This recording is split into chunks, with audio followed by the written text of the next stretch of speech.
বন্ধুরা দেখো, এই যে দুপুরবেলার মেনু নিয়ে চলে এসেছি। এই যে খেতে চলে এসেছি। দেখো এই যে ভাত, পেঁপে সেদ্ধ, আলু সেদ্ধ, কুমড়ো সেদ্ধ, এই কুমড়ো ভাজা আর বেগুন ভাজা। এই হচ্ছে দুপুরের মেনু। আর এই ঘি আছে।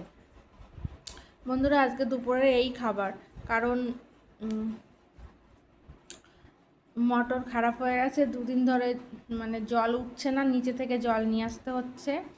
সেই কারণে যেহেতু আমরা উপরে থাকি, নিচে থেকে কত জল বয়ে আনবো বলো তো বন্ধুরা। থালা বাসন ধোয়া, মানে বাথরুমের ব্যবহার করা, তারপরে রান্না করা, সমস্ত কিছু। যেহেতু কালকে থেকে জল বয়ে আনতে হচ্ছে। আর জল তো সবসময় থাকে না, সকালে আর বিকালবেলায়। আর মাঝে জল না থাকলে কিছু করার নেই। এখন আর কি করব, তাই এই রান্না করলাম। আর বর তো ডিউটি চলে গেছে, ও বিকালবেলায় আসবে। তারপরে রাতের বেলায়, বিকালবেলায় ও জল নিয়ে আসবে, তারপরে রান্না হবে। ঠিক আছে, চলো বন্ধুরা খেয়ে নিই।